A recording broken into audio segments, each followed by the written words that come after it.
Assalamualaikum warahmatullahi wabarakatuh. Alhamdulillah nasta'inu wa nastaghfiruhu wa na'udzu billahi min shururi anfusina wa min sayyiati a'malina. May yahdihillahu fala mudilla lahu wa may yudlil fala hadiya lahu. Asyhadu an la ilaha illallah wahdahu la syarika lahu wa asyhadu anna Muhammadan 'abduhu wa rasuluhu la nabiyya ba'dah. Allahumma sallim wa barik ala Muhammad wa ala alihi wa ashabihi ajma'in amma ba'd.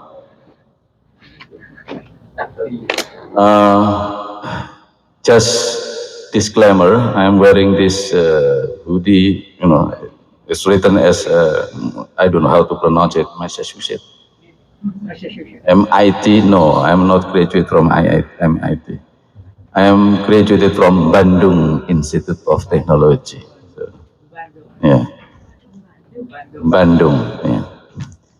Yes, as we listening, short short reminder in the first Fajr prayer, and then following by two reminder from Agus about the importance of preparation, right? So basically, I would like to kind of like follow up to this the talk by what is kind of like the takeaway or kind of like a action plan that can be like a practical action plan that we can do as individual and as a community, right? So remember that basically what they call a sabr or patience, followed by preparations, and at the end tawakkul, is all of them are crucial, are vital, right? So just remember what in the very beginning, my first talk about the hadith, one of the Sahaba, Habab ibn Arat, asking Rasulullah sallallahu alaihi wasallam, when will the help of Allah comes? Okay, and Rasulullah sallallahu alaihi wasallam reminded his companion that the people in the past, with a strong faith, with a strong iman, although the torture that they're facing, the torture that they have to endure, even with their life, basically, they died upon their belief. Okay, so basically, what they are experiencing, what the Sahaba experiencing, basically, it was kind of like, you guys, didn't go to that level, but you guys, too hasty, okay, impatient.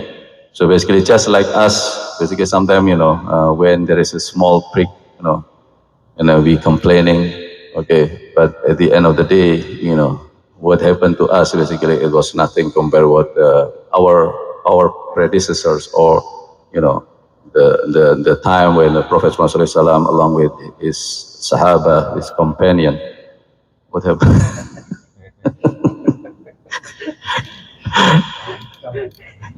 So I lost train of thought.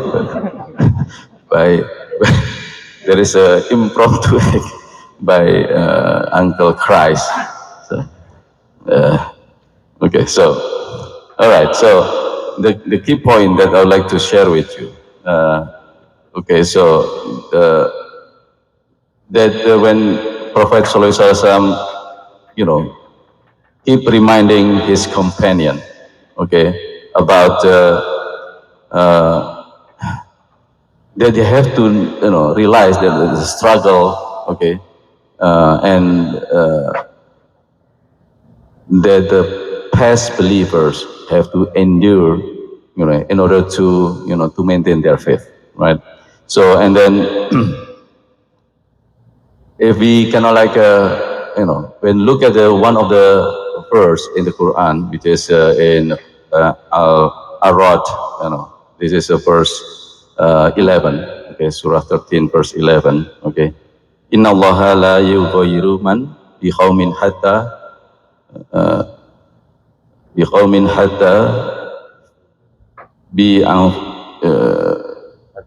hatta bi inna Allah la yughayyiru ma biqaumin hatta yughayyiru ma bi anfusihim. All right. So indeed, Allah does not change the conditions of a people until they change what is in themselves. So what we know from, or what we understand, if we try to reflect from this verse, that at the end of the day, each one of us, as individual and as a community, we have to take some actions in order, if we want to change the situation or conditions that befallen upon us. So as you can see over here, Allah, basically Rasulullah SAW encouraged us, although we're facing what they call it, the challenge, the trial, the hardship. Basically, we are not supposed to just stay idle. We have to, be proactive, try to find the way out, okay? Because we believe that Allah's help will, it certainly will come, okay? But it's not in our term, okay? It's not, we cannot dictate Allah helps. In fact, when you cannot from the Sirah Rasulullah SAW during the Battle of Badr, basically, the army of Muslim, they did not prepare to face the battle. Why? Because originally they try to intercept the caravan of Quraysh, so kind of like an easy, easy mission. Okay, just because the caravan of Quraysh, there was no army guarding the caravan. Basically, once they're able to intercept the caravan, they just get the what they call it, the wealth that being carried by that caravan, and then that's it. Okay, it's kind of like an easy, easy target, right? But it ought to be what Allah has other plan, right? Basically, Allah kind of there is a better option for Muslim, but at that time, Muslim basically, feel they did not prepare. This way, Rasulullah Sallallahu Alaihi Wasallam, although he was, he is a prophet, throughout the night before the battle of Badr, basically he prayed to Allah Subhanahu wa Taala. Okay, he pray and pray and pray. In fact, until what his closest companion, which is Abu Bakr, you know, hug him and then reminded Rasulullah, "Ya Rasulullah, your Lord listening, to your dua." Basically, enough, because Rasulullah SAW keep making dua, okay, hoping that the help of Allah come, because in reality, basically, the Muslim did not prepare to face the war. So as you can see, this is the importance of the balance between the effort and trust. So not just being believe that Allah help will come, but at the same time we have to put some effort, the best we can do. So of course, when again reflecting to the what happened in the preparation of Battle of Badr, basically, okay, because now the situation is different. Instead of intercepting the caravan, now they're facing the army of Quraysh. Now this is kind of like a quick question. Around how many Muslim during that time in the Battle of Badr? I think maybe our youngsters over here, how many Muslim? Around how many Muslim?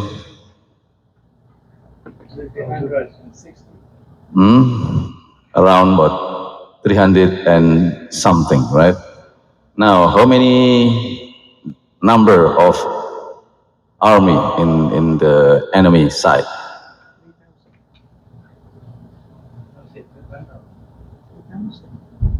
How many? Around 1,000. So it's kind of like about like a 1, 2, 3, basically. The odd is kind of like against Muslim, basically, right? So the odd was against Muslim. But, knowing this situation, knowing the number wise, equipment wise, because again, basically the Muslim did not prepare to go to war. That's why they did not prepare, wearing or carry kind of like weaponry for war.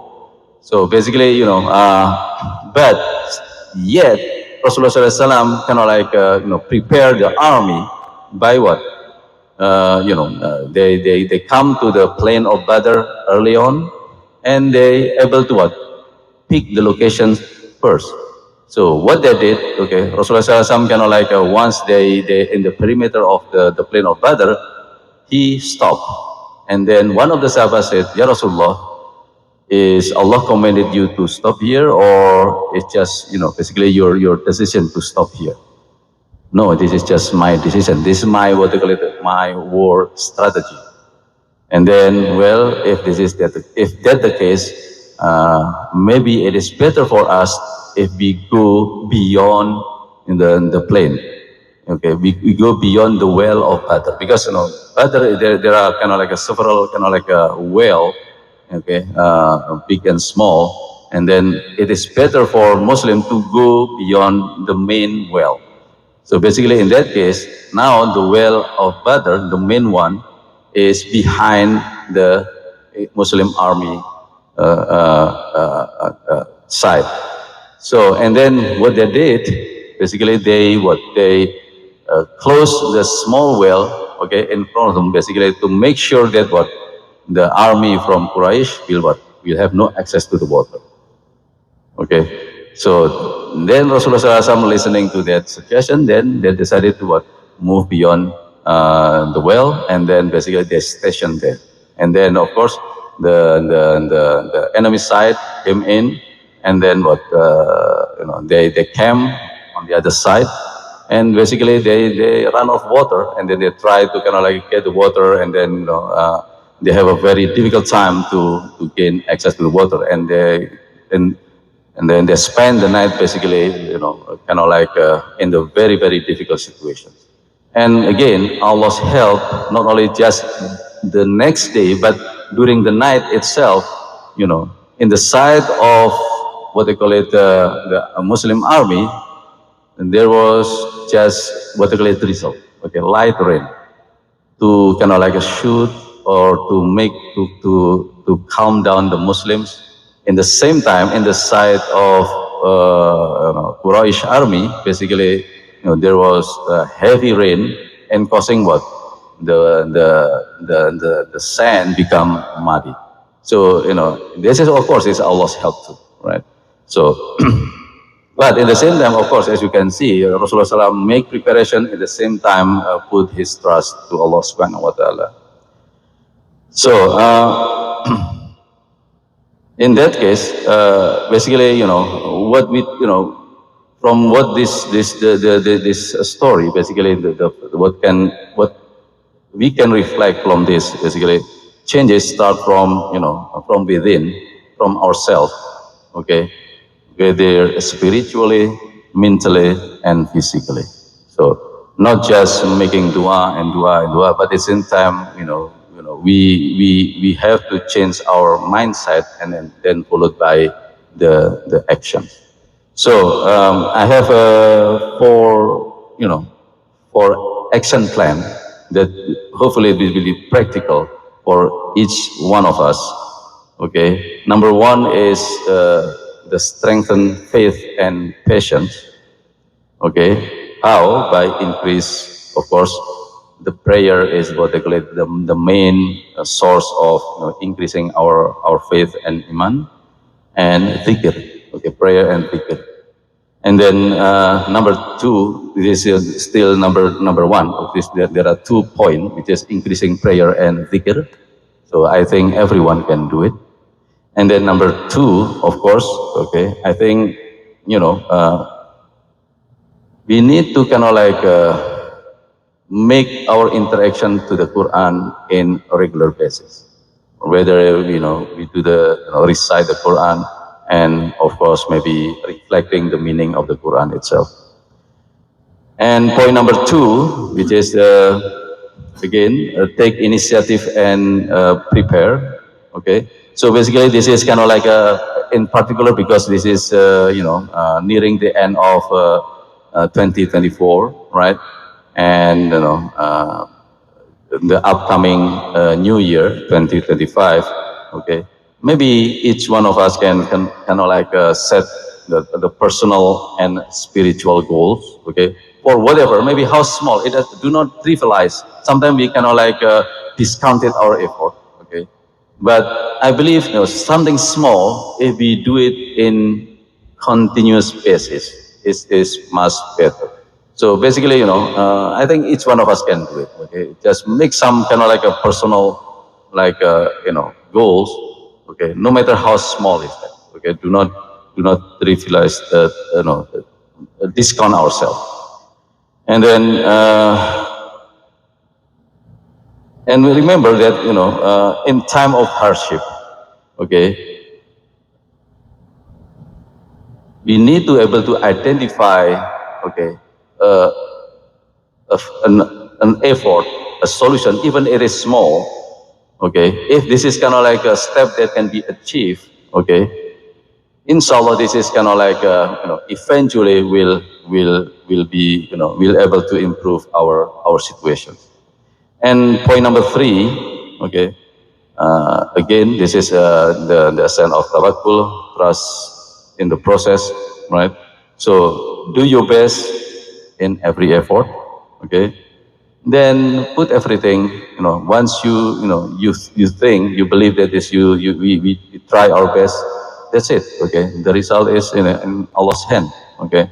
So and then in the same time we kind of like to practice the gratitude and seek Allah's help, okay, through dua, okay. Again, as you can see, okay, along again and again, prayer and zikr, dua is kind of like something that we have to make it as a habit. And point number four, this is after we kind of like do what they call it the individual level. So number four is more toward kind of like serving the community. So basically, iman and amal is hand in hand, right? So it doesn't, enough as a Muslim claim as a believer without, real actions that manifest into his or her life.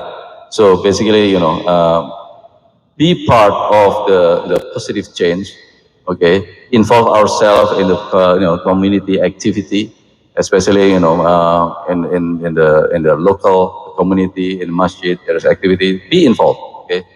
There are many activities that we ourselves able to kind of like get involved with, especially our youngster. Maybe like there is a MSA, okay, in college level. So there is no reason we do not get involved. So be active, because Islam is activism. Until his death, Rasulullah SAW, keep being active. And then and of course. Be kind of like a source of role model of others. So basically, again, we learn from Rasulullah SAW is nothing but our role model. So in that case, hopefully by doing that, we kind of like other peer or our friends or our colleague kind of like look up on us as a kind of like a role model or source of inspiration. So as a closing remark, basically, as the discussion about based on the theme of this gathering, basically, we need to kind of like put things together of the passion, preparation, and tawakkul hand in hand. Both are vital. We cannot just, ignoring one of them, okay? And be sure that, Allah has will come, and, inamal usri yusra, that after hardship will come ease. This is not kind of like empty promise that certainly 110% is manifest. Again, it might not in this world, maybe, but for certain it will be in here, hereafter. So maybe we cannot see the victory, we will not see the result of the what our effort, but at the end of the day, okay, Muslim will achieve the success, achieve the victory. Again, there are many in the Islamic history that we can learn from it, which is, for example, like in the what they call it, the conquest or the of the city of Jerusalem by Salahuddin al-Ayyubi. But we, most of the time we forgot who was the mentor of Salahuddin al-Ayyubi. Many of us did not know, okay, but it was his mentor basically instilled the value of perseverance, keep trying the effort, put things together, and change the mindset, and gather the Muslim resources, and basically Salahuddin al-Ayyubi able to what, to get the Jerusalem back after what, almost century, almost 100 years. Okay, maybe as a quiz, who was the mentor of Salahuddin al-Ayyubi? Nuruddin Az-Zangi. Okay, so Nuruddin Az-Zangi, all right? So I think with that, I would like to conclude the talk today. I think it's less than 30 minutes, I believe. So I think 3 minutes. I think I have need to discount because we get everything is discount over here. We need to discount too. Okay, 10%, 10% discount. Okay, so I apologize if there is anything for my shortcoming. If anything false because of my shortcoming, if it is true, it is feeling from Allah Subhanahu Wa Taala. Billahi taufiq wal hidayah. Wassalamualaikum warahmatullahi wabarakatuh.